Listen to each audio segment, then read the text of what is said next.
Even আমার কাছে মনে হয়েছে আপনি মানুষ হিসেবে অনেক সুখী।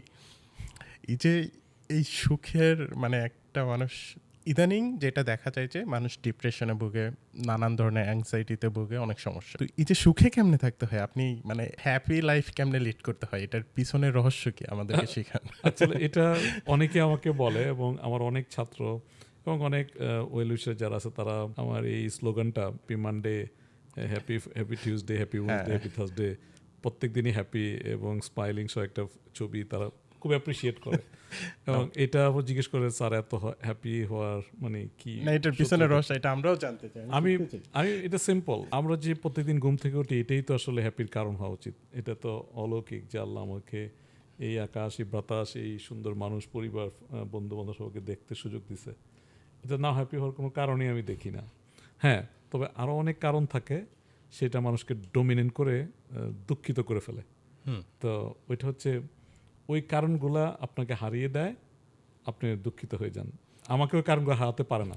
তো এই কারণগুলোকে আমি কিভাবে হারাবো, হ্যাঁ, তো যাতে আমাকে হারাই না ফেলে, আমি যাতে ওকে হারাই ফেলি। আমি ক্যাপিটাল করতে চাই আমার অ্যাচিভমেন্টটাকেই, যে আমি দেখতে পাচ্ছি এই সুন্দর মানুষগুলো, এই পরিবার, এই সংসার, এই ছাত্রছাত্রী তারা গ্রো হচ্ছে, এটাই আমি থাকতে চাই, পজিটিভের দিকেই থাকতে চাই। নেগেটিভটা আমি পিছনে ফেলতে, যেমন কোভিড তো আমরা পার করে এসেছি না, কোভিড তো আমাদের আগে চলে গেছিলো, যে ফলে আমাদের দুঃখের সীমা ছিল না। একটা সময় ভ্যাকসিন আসলো, আমরা কোভিডকে পিছনে ফেলে দিলাম। তো সেম অ্যানালজি আপনি ইউজ করতে পারেন। তা আমাদের জীবনে ভ্যাকসিনের অভাব, আমাদের জন্য ভ্যাকসিনের অভাব। ভ্যাকসিনটা হচ্ছে কি, হ্যাপিনেস শুড বি ইনফেকশাস। মানে আমরা যদি একজনের সুখটা দেখে আমার নিজের মধ্যেও সুখটা খুঁজে পাই, তাহলে কিন্তু আমরা সুখী। এখন কথা হচ্ছে যে আমরা কি সেটা পাই? আমরা একজনের সুখ দেখে আমি একটু দুঃখিত হই, উনি এত সুখী কেন, এটা একটা কারণ।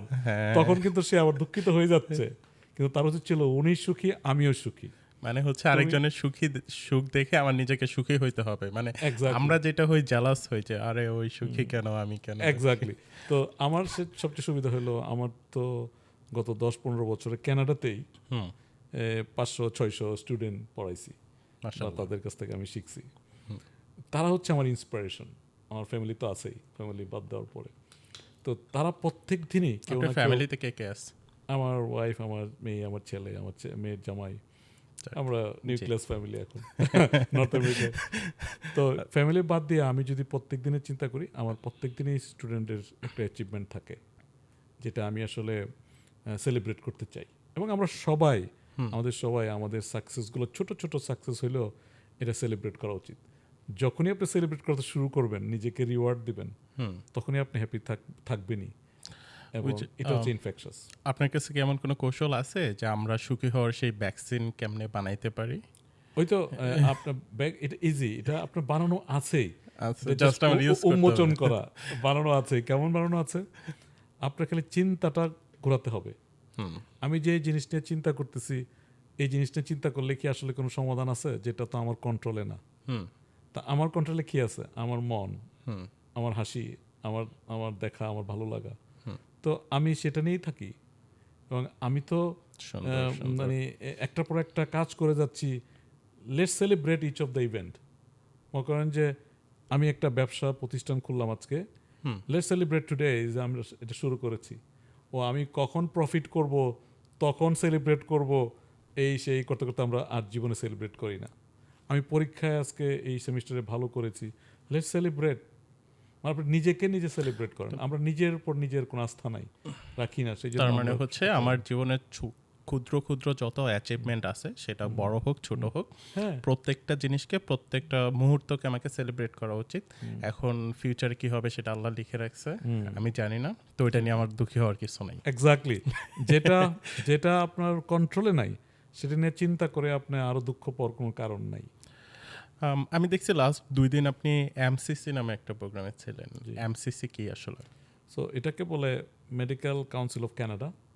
এটা ডাক্তারদের একটা বডি, কানাডান যে অল চিকিৎসক থাকে, সকল ডাক্তাররা, তাদের একটা কাউন্সিল, যারা লাইসেন্সিওর প্রসেস নিয়ে কাজ করে, যে যারা ডাক্তার হবে, দেশি বিদেশি সব ডাক্তারদের লাইসেন্সিওর ব্যাপারটা দেখভাল করে। তো এদেশে আসতে হলে একটা রেগুলেটরি জব তো এগুলা যারা একটা- যারা কানাডা আসতে চায় তাদের জন্য কি এটা হেল্প করে? হ্যাঁ, সমস্ত বাংলাদেশ থেকে যারা ডাক্তার আছে, বিভিন্ন দেশ থেকে যারা ডাক্তার আছে, তাদেরও তো তাদের দেশ থেকে আসলে যে লাইসেন্স নিয়ে আসে সেটা এই দেশে ভ্যালিড না। তাদেরকেও এই ধরনের এই দেশে পরীক্ষা দিয়ে লাইসেন্সিওর নিতে হয়। তারপর লাইসেন্স নেওয়ার পরেই শেষ না, তাদেরকে আবার রেসিডেন্সির জন্য অ্যাপ্লাই করতে হয়। তো ওই রেসিডেন্সি ম্যাচ হইলে তারপর তারা রেসিডেন্সিতে যায়। সেটা আরেক লম্বা স্টোরি, এটা আরেকটা অনুষ্ঠান লাগবে এটা বোঝানোর জন্য। তো মোট কথা, ডাক্তারদের লাইসেন্সিওর বডি এবং তাদের রেগুলেটরি বডির সাথে কোলাবোরেটলি কাজ করে, যে এটা ক্যানাডার central medical council of Canada. ওদের একটা স্ট্র্যাটেজিক প্ল্যান তৈরি হচ্ছে 2024-2027, যে স্ট্র্যাটেজিক গোলের মাধ্যমে আগামী 3 বছর ডাক্তারদের লাইসেন্সিওর প্রসেস এবং এগুলাকে কীভাবে স্ট্রিমলাইন করা যায় সেটা নিয়ে আমি কথা বলেছি, এবং সেটা নিয়ে আমরা কাজ করছি তাদের সাথে। ওখানে regulatory body, royal college of physicians of Canada, government of Canada, আমরা যারা অংশীজন আছি, আমরা একাডেমিক্স, বিভিন্ন অর্গানাইজেশন, তারা যোগ প্রায় 60-70-80 জন ইনভাইটেড রিপ্রেজেন্টেটিভ ওখানে জয়েন করেছে। আমি হাফ ডে ওইটার ওদের ওয়ার্কশপ এবং ওদের অ্যাক্টিভিটিস প্ল্যানিংয়ের কার্যক্রমগুলো আমরা কীভাবে সুন্দর করতে পারি সেভাবে আমি কিছু ইনপুট দিয়েছি। এটাই। আপনি লাস্ট বাংলাদেশে গেছিলেন কবে? এই তো আমি গত 1 বছর, গত 2013 এপ্রিল মাসে আমি বাংলাদেশে গিয়েছি। আপনি বাংলাদেশ নিয়ে অনেক লেখালেখি করেন আমি দেখছি। তো আপনি তো কানাডা হেলথ প্রফেশনে মোটামুটি কত বছর?